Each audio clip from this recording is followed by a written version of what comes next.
श्री सद्गुरु देवाय नमः। भाइयों बहनों, हम इस संसार में जन्म लेते हैं, काम करते हैं, परिवार बसाते हैं, भोग भोगते हैं, लेकिन यह सब तो हर प्राणी करता है। मानव जीवन की विशेषता इस बात में है कि यह भगवान को पाने का साधन है। भगवत प्राप्ति यानी उस परम सत्ता से मिलना जिसने हमें इस जीवन रूपी नौका में बैठाया है, यही हमारा परम उद्देश्य है। बाकी सब तो केवल यात्रा के पड़ाव हैं। यदि हम सच में भगवान को पाना चाहते हैं तो हमें ऐसा जीवन जीना होगा जिससे किसी को भी दुख न पहुँचे, न वाणी से, न व्यवहार से, न आचरण से। अहिंसा परमो धर्म। हिंसा केवल शारीरिक नहीं होती, शब्दों से भी होती है, नज़र से भी होती है, विचारों से भी होती है। किसी के हृदय को चोट पहुँचे यह भी पाप है, और जो दुख हम दूसरों को देंगे उसका फल हमें ही भोगना पड़ेगा। हम प्रायः भगवान से शिकायत करते हैं कि हे भगवान, यह मेरे साथ क्यों हुआ, पर वास्तव में यह प्रारब्ध होता है, हमारे ही पूर्व कर्मों का फल। भगवान कभी अन्याय नहीं करते, जो बोया है वही फल मिलेगा। यही कर्म सिद्धांत है। हमारे संत जन कहते हैं कि हमारा मन इसलिए शांत नहीं होता क्योंकि हम उस जीव का मांस खा रहे हैं जिसने पीड़ा में दम तोड़ा है। जब कोई जीव मारा जाता है उसमें भय, पीड़ा, क्रोध, असहायता का भाव भर जाता है। उसका मांस खाने से वे विकार हमारे भीतर प्रवेश कर जाते हैं। इसलिए मन चंचल होता है, विचार विकृत होते हैं, भावनाएं दूषित होती हैं। और जब मन स्थिर नहीं होता तो ध्यान, भक्ति, शांति कुछ भी संभव नहीं होता। लोग कहते हैं कि भगवान कृपा नहीं करते, पर दास पूछता है, क्या हमने कृपा के योग्य कोई कार्य किया है? जैसे कोई पिता है, उसकी आंखों के सामने उसके बच्चे को मार दे, क्या वह पिता उस हत्यारे से प्रसन्न रहेगा?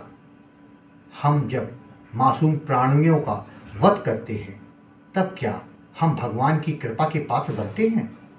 दुख जीवन का हिस्सा है, लेकिन उसका कारण कभी पूर्व जन्म के कर्म, कभी वर्तमान की भूलें और कभी ईश्वर द्वारा भेजी गई सीख या चेतावनी। दुख से भागना नहीं चाहिए, उसे समझकर नाम का आश्रय लेकर पार करना चाहिए। सद्गुरु भगवान कहते थे कि भगवत प्राप्ति के लिए दो बैसाखियां भगवान तक पहुंचने में सहायक है। पहली है परमार्थ यानी दूसरों का परस्वार्थ यानी दूसरों का हित करना। परमार्थ यानी अपने स्वार्थ का त्याग करके जब हम केवल अपने लिए जीते हैं तब तक ईश्वर तक पहुंचना कठिन है। हमें सेवा और त्याग के दो पांवों से चलकर ईश्वर तक पहुंचना होगा। भटकते हुए मन को अगर कोई पकड़ सकता है तो वह है नाम। नाम स्मरण से ही चित्त स्थिर होता है, प्रारब्ध की आग शांत होती है और मन पवित्र होता है।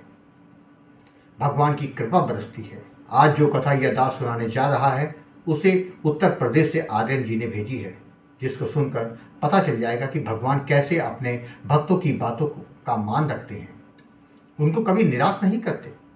आज वही कथा यह दास आपके सामने प्रस्तुत कर रहा है। इस कथा को जानने के लिए इस वीडियो को आखिर तक अवश्य देखिएगा। इसके साथ ही यदि आप राधा नाम की महिमा, बांके बिहारी जी की कृपा और वृंदावन से जुड़ी सत्य कथा का आनंद लेना चाहते हैं तो हमारे दूसरे चैनल अच्युत प्रभात और भक्त और भगवंत को जरूर देखिए। मैं आर्यन हूँ, उत्तर प्रदेश का एक सामान्य युवक, जिसकी कहानी भी पहले बाकी सबकी तरह थी। संघर्ष, परेशानियाँ और भाग्य को कोसते हुए बीतता जीवन। अब पीछे मुड़ के देखता हूँ तो स्पष्ट दिखाई देता है कि वह सब कुछ ईश्वर की एक योजना थी ताकि मैं नाम जप की महिमा को पहचान सकूं और एक दिन अपने अनुभव से दूसरों को भी प्रेरित कर सकूं। करीब 2.5 साल पहले गुरुजी मैंने आपके वीडियो देखना शुरू किए थे। शुरू में मुझे लगता था कि यह सब केवल दिखावा है। मन में यही विचार चलता था कि लोग इन धार्मिक चैनलों के जरिए केवल पैसा कमाना चाहते हैं। जो कहानियाँ दिखाई जाती हैं वो पूरी तरह से मनगढ़ंत और नाटकी होती हैं। मेरे एक करीबी मित्र पिछले कई वर्षों से नाम जप कर रहे थे, लेकिन उनके जीवन में कुछ भी नया नहीं हुआ। इससे मेरा संदेह और पुख्ता हो गया कि नाम जप से वाकई कुछ नहीं होता, ये केवल मनगढ़ंत बातें हैं। मेरे माता पिता का देहांत मेरे बचपन में ही हो गया था। जब मैंने होश संभाला तो जीवन की सारी जिम्मेदारियां मुझ पर आ गई थी। एक छोटी सी नौकरी से शुरुआत की थी और मेरा एक छोटा भाई भी है जिसकी पढ़ाई, ज़रूरतें, देखभाल सब मेरी जिम्मेदारी थी। हमारे 2 मकान हैं, एक शहर में और एक शहर के पास सटे एक कस्बे में। अपना व्यापार शुरू करने के लिए और भाई की पढ़ाई के लिए मुझे पैसे की ज़रूरत हुई, तो मैंने कस्बे वाले मकान को बेचने का निर्णय किया। पर यह निर्णय मेरी उम्मीद से कहीं ज़्यादा कठिन साबित हुआ। पूरे 1 साल तक मैंने बहुत प्रयास किया, लेकिन कोई खरीदार नहीं मिला। लोगों को बताया, दलालों से मिला, विज्ञापन दिए, पर मकान जस का तस। इस बीच कई पंडितों और ज्योतिषियों से मिला। किसी ने पितृदोष बताया, किसी ने साया, किसी ने ग्रह दशा, उपाय पर उपाय किए, पर नतीजा शून्य रहा। जब सारी दुनिया के दरवाजे बंद हो जाते हैं तो सोचा क्यों ना गुरु जी से संपर्क किया जाए। बातें बहुत बड़ी बड़ी करते हैं ये भी। हालांकि मन में विश्वास तो नाम मात्र का नहीं था। जुलाई 2024 को मैंने गुरु जी आपको कॉल किया और अपनी सारी समस्या बताई। आपने बहुत ही सहज और शांत भाव से मेरी बात सुनी और मुझे सीताराम नाम का जप करने के लिए कहा। साथ ही जप की विधि और सावधानियों के बारे में समझाया। मैंने यह सब केवल इस सोच के साथ शुरू किया था कि अगर इससे कुछ होता है तो ठीक है, वरना पहले से तो कुछ अच्छा हो ही नहीं रहा है। कह सकते हैं कि मैंने गुरुजी और नाम जप की परीक्षा लेनी चाहिए। केवल 10 दिन और जीवन बदलने लगा। गुरुजी से नाम दान लेकर मैंने पूरी श्रद्धा से नहीं बल्कि केवल देखने की भावना से जप शुरू किया था। लेकिन जो हुआ वह मेरे जीवन का सबसे बड़ा चमत्कार था। केवल 10वें दिन ही एक ग्राहक मेरे पास आया और मेरे मकान की अच्छी कीमत लगाई। बात पक्की हुई और कुछ ही दिनों में सौदा पूरा हो गया। यह वही मकान था जो पिछले 1 साल तक कोई देखने नहीं आया था। मेरे पैरों तले जमीन खिसक गई। जिस चीज को मैं ढोंग समझता था वह मेरे सामने सच बन के खड़ी थी। मेरा विश्वास डगमगाने के बजाय गहराने लगा। मेरा जीवन का यह एक दूसरा अनुभव यह था कि दीपावली की रात को मेरा छोटा भाई दोस्तों के साथ बाहर गया था। देर रात लौटा और अगले दिन से उसकी हालत अजीब होने लगी। वो बोलता था कोई उसके सीने पर बैठ जाता है, उसे पकड़ता है, कभी वह डर के मेरे कमरे में आ जाता, कभी रोने लगता। यह सब लगातार 1 सप्ताह तक चलता रहा। मैंने फिर से गुरु जी आपको से संपर्क किया। मैंने आपको बताया कि दीपावली की रात को उसके साथ कोई नकारात्मक ऊर्जा घर में आ गई। गुरु जी आपने मुझे हनुमान जी का एक अनुष्ठान करने की सलाह दी। जैसे ही मेरा वो अनुष्ठान पूरा हुआ, मेरा भाई की स्थिति एकदम सामान्य हो गई। अब ना उसे डर लगता था, ना कोई परेशानी। यह दूसरा चमत्कार था जिसने मेरे संदेह को विश्वास और विश्वास को पूरी तरह से श्रद्धा में बदल दिया। अब मैंने नियमित रूप से सीताराम का जप करना शुरू कर दिया। मन में कोई प्रश्न या कोई संशय नहीं बचा, केवल नाम और गुरु के प्रति समर्पण। धीरे धीरे मेरा व्यापार भी चलने लगा। पहले जहां महीने का खर्च निकालना मुश्किल था, अब व्यापार से लाभ होने लगा। मुझे एक बात और समझ में आ गई, जब केवल समस्याओं को हल करने का उपाय नहीं, यह जीवन को संवारने की प्रक्रिया है। अब मेरी उम्र 29 वर्ष हो चुकी है। मेरी जिंदगी की एक और बड़ी समस्या थी मेरा विवाह। मेरे माता पिता तो थे नहीं, केवल 2 बुआ, वो भी दूर शहरों में रहती हैं। रिश्तेदार भी कोई नहीं। लेकिन हाल ही में एक रिश्ता आया जो हर दृष्टि से उत्तम है।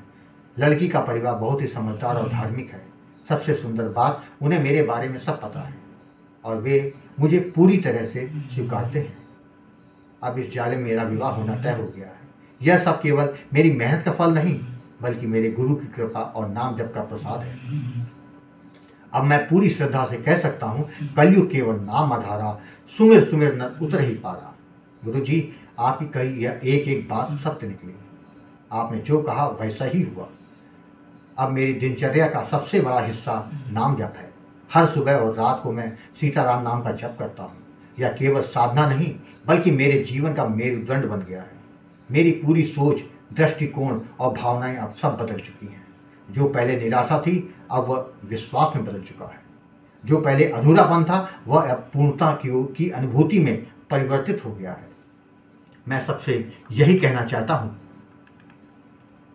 कि यदि आप भी जीवन में कहीं अटक जाएं, यदि आपके सारे प्रयास निष्फल हो जाएं, यदि आपको लगता है कोई चमत्कार ही आपकी मदद कर सकता है तो मैं आपको केवल एक बात कहूँगा कि नाम जप करो, अपने गुरु पर विश्वास रखो। मैंने तो केवल देखने के लिए नाम जप किया था, उसने मेरी पूरी दुनिया बदल दी। आप यदि श्रद्धा और विश्वास के साथ करेंगे तो निश्चय ही नाम आपको पार लगा देगा। गुरु जी अपना आशीर्वाद हम पर ऐसे ही बनाए रखिएगा, हमारा निरंतर मार्गदर्शन करते रहिएगा। जय जय सीताराम। भाइयों बहनों, आपने देखा जब तक जीवन में परमात्मा या उसका नाम नहीं होता तब तक जीवन में नीरसपन बना रहता है, लेकिन जैसे ही हम नाम का सहारा ले लेते हैं तो जीवन में चमत्कार होने लग जाता है। तभी तो कहा गया है भाव और विश्वास के साथ नाम जप करते रहो।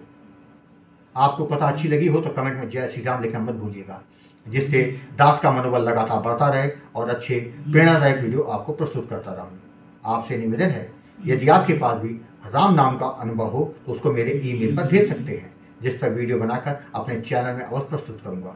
ईमेल का पता और व्हाट्सएप नंबर डिस्प्ले और वीडियो के डिस्क्रिप्शन में दिए हुए हैं। जय जय सीताराम।